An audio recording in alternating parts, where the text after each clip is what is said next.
perfectly this form. It's in the a plus bi form. So square root -4 can be, after I simplify, can be classified as a complex number. Now, I don't think at this point that you can give me a number that I could not classify as complex. Maybe fraction? Like what 3/4? Like a fraction? Maybe like a fraction that will represent the infinity. Well, tell me again. Like for example, 0 over 0. Oh, no. Oh, gotcha. That's undefined. Mm-hmm. 0 over 0 is not a number to begin with. So that's undefined. That's a different story altogether. Oh, okay. No, I'm just talking about a single number, but not 0 over 0. Mm. That's undefined. That's not a number to begin with. 1/2, 3/4, -5, 6, all those numbers you can try. Yes? Can it be absolute value? Tell me again. Can it be absolute value? Absolute? Absolute value.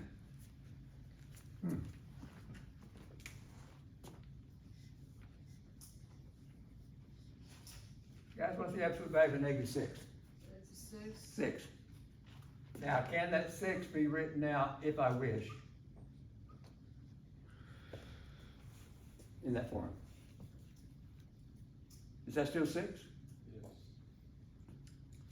Okay, so right now at this point, all numbers, and maybe the kid who answered in one of my previous classes and he thought all math or all numbers were complex to him, maybe he was correct.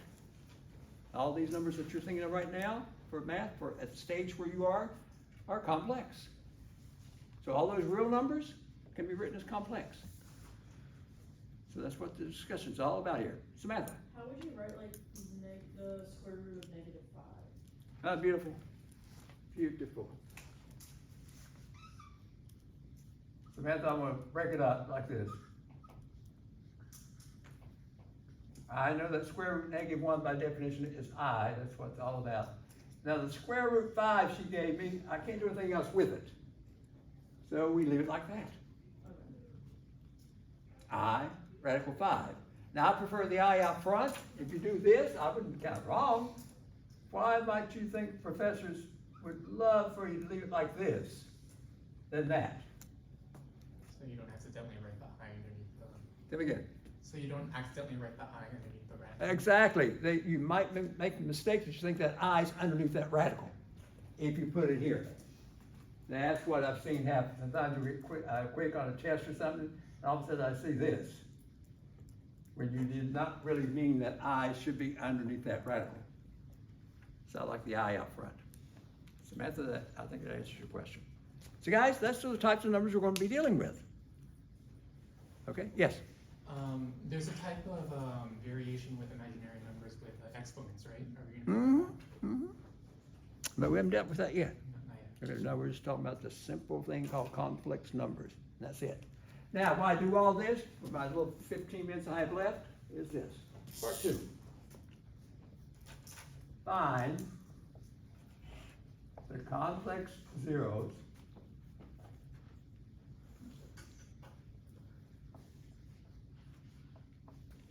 for these functions. And guys, we'll start out with, I think this is where my handout may help me. Find the complex zeros. Here we go. X squared plus 4x plus 8. This is my function.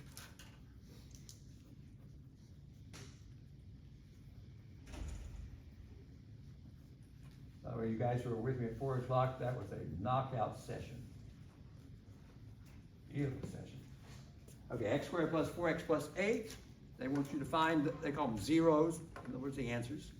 So you know what to do. If they say solve it, find the zeros, they want you to set this equal to 0. No problem. And solve it. Now what's going to happen is what's happened in the past year. That's why this chapter 2 is going to be easy for us. We've done most of the work already to move into chapter 2 easily. Guys, I gave you one here that will not factor. I'm going to use quadratic formula. By the way, I've noticed some of my students on my tests or quizzes, they're doing completion of the square. Many students prefer the completion of the square to get the answers. Okay, I'm going to do quadratic formula. Here we go. So x is equal to -4 plus minus square root, I see a 16 there. Subtract 4 times A times C. That's all over 2. X is equal to -4 plus minus, do it fairly quickly, I gotta watch. 16 subtract 32, -16, underneath there. Is that true? I hope I didn't make a mistake. Now, last week, at this point, we would say stop. No solution. Rejected, Professor. No, now today, I can go further. -4 plus minus, anyone tell me a good way to express now square root -16? For I. 4i. We're into the imaginary numbers, complex numbers, all over 2. Do we need to divide it by 2? And we want to reduce this down right here. This, of course the 2. All those numbers can be divided by 2 or reduced down. And guys, if I do that, we end up with -2 plus or minus, I think it's what, 2i? All over there should be a 1. And those are my, we're expecting 2 answers here for this quadratic. Those are my answers. And just shortly, not too many days ago, at this point, we would have said stop. No solution.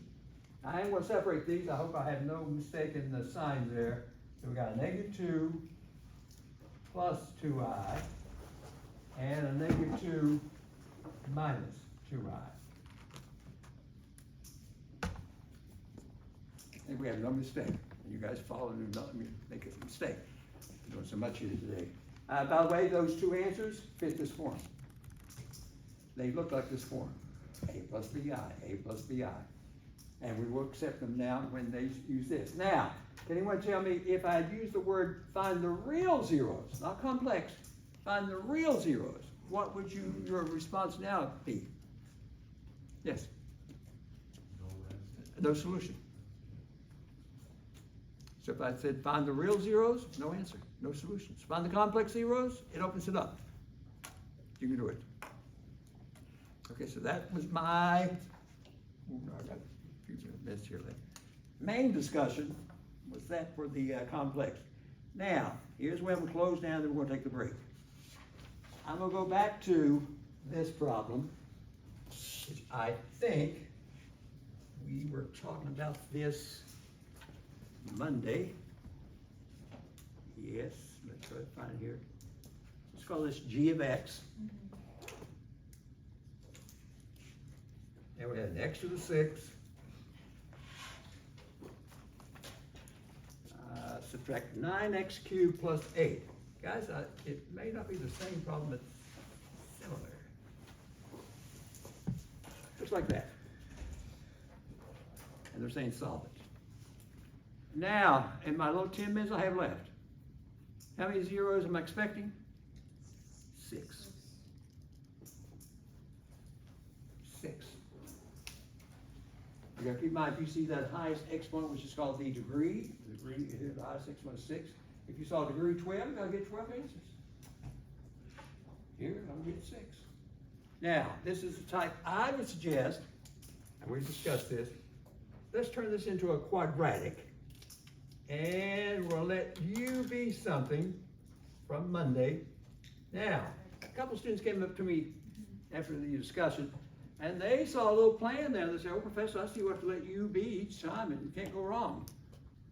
Anyone tell me what you would let u be in this one? Now, I'll rewrite it, and it turns it into a quadratic. X cubed. X cubed. Now, let me see if all these markers will work for me. X cubed. Now, you say, wait, Professor, this is x to the 6. Well, that x to the 6 could be written, if I wish, like that. That's x to the 6. Okay, not x to the 5th, x to the 6. You multiply those exponents together in algebra. Now, he's saying everywhere you see an x cubed, Professor, put a u. So this becomes u squared. Subtract 9u plus 8. And you want to set this equal to 0 and solve it. which now is a quadratic. This one will factor, which is nice. You guys have got factors. I'm doing it quickly. I think it's u subtract 8 and what? U subtract 1. Split this up. In terms of the u, you're going to end up with an 8, and also you're going to end up with a 1. Are those the answers? No, the original problem, the original function was in terms of x. They want you to find x. Well, now u was representing this, so we go back to this. X cubed is equal to 8, and x cubed is equal to 1. This is what we're discussing on Monday. It's obvious. One of the x's here, what number can you come up with? If you cube it, you get 8. 2. So that's one of the answers. And on the other side, what number can you cube to get a 1? Yeah, that's 1. And guys, right now at this point, I think I did this on Monday, we're supposed to get 6 answers. We have right now, we'll put a 1 first, did a 2, and we got 4 missing.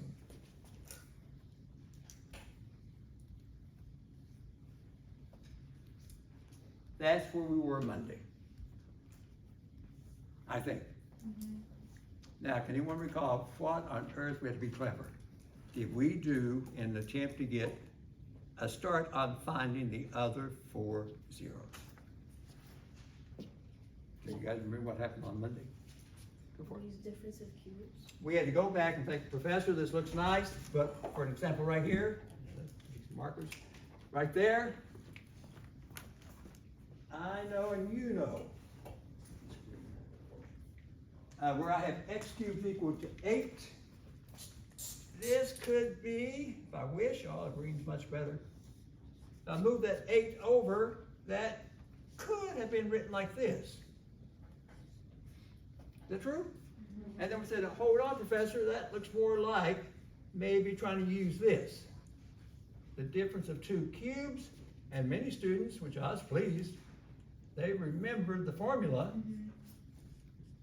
And it looks like this.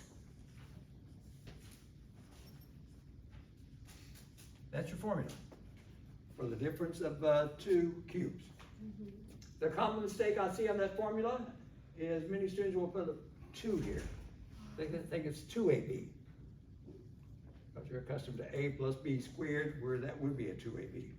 Guys, if I apply that formula here, a is x and b is 2. We write this as 2 cubed.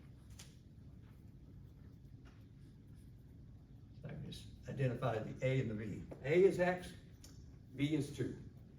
Put those into my formula. A subtract b would be x subtract 2, no problem. A squared is x squared. A times b, x times 2, or 2x. B squared, 2 squared. That's the way it looks. You guys follow that, the way I put those numbers in? Split this up, of course, yes, you're going to get that 2 to come out again. And we found that earlier. But this is the part that's going to give me 2 more answers. This is a quadratic. And if I apply the quadratic formula, you know what? Let me complete the square on this one. You wouldn't believe how much easier it's going to be by completion of the square, which we usually try to stay away from. You could use quadratic formula. X squared plus 2x, look at this. The way we did completion of the square in this class, I had you guys do this. Put a blank, you move that negative what? 4 over, 4, and put another blank. that would be 1. Thank you. That blank is 1. We've done this before. And therefore, the left-hand side, by completion of the square, no time, is x plus 1 what squared? And the other side is a little strange, it's negative 3. Is that true? Yeah. And then do what? Square root, which we've done. You're going to end up with x plus 1 is equal to, put plus minus, because you expect 2 answers here, it was a quadratic. Now, at square root negative 3, which I could not deal with until now. How could you express square root negative 3 now? 3i. Not 3. What's the best you can do for square root negative 3? 3i. No, this is the best you can do. bring the I in, but you have square root of 3, you can't do anything with it, just looks strange, but that's it. Move that 1 over, if there's no mistake. And look at this, you now have, when I separate them, 2 more answers. If there's no mistake, and be doing this quickly. So -1 plus I radical 3, -1 minus I radical 3. So I've done just what I want to do here. Now, can someone tell me, without me going through it, because we're out of time here, what would you do? We got 2 more zeros to find. 2 more zeros to find. Someone suggest to me what would have to be done to find the last 2 zeros. You can do the same. Yes. You do difference of cubes with. This right here. Yeah, with the other one. Yep, and bring it up here. X cubed is equal to 1 could be written as, if you wish, and we wish, like that. This could be written like that, and then apply what? This difference of cubes formula again. And you get the last 2. And you'll have all 6. Wow, wow, wow, wow.